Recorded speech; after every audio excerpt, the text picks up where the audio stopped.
No niin, alkanee. Kevään kunniaksi tehtiin tämmönen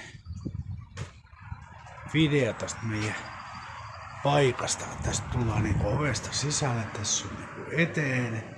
Ja mitä ei ole lavastettu eikä siivottu tätä videoa varten. Täällä on niinku toimisto.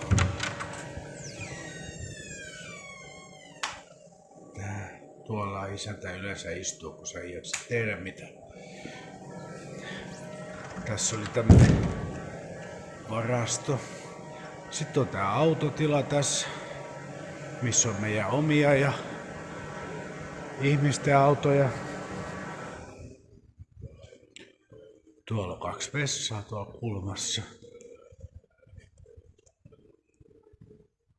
Vähän prätkääkin, joo. Tää on tämmönen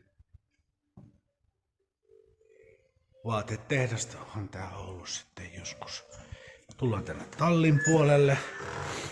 Täällä on tää niinku hallin päädystä ajetaan tänne sisälle ja täällä on tänne matala nostin puhalluskaappi. Tää on niinku kompurakoppi ja tuolta mennään yläkertaan. Siellä on jotain varaosia ja romua vähän. Tässä on tänne välikkö.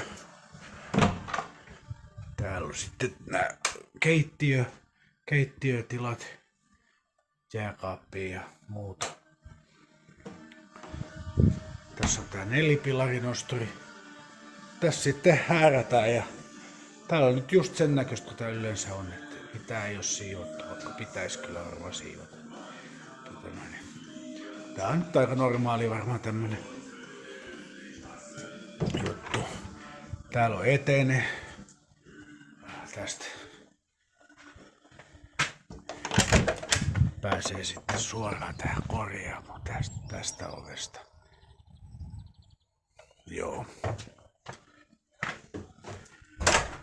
Ja tästähän pääsee oiteskin tänne autotilaan, jos tarvii. Tästä pääsee.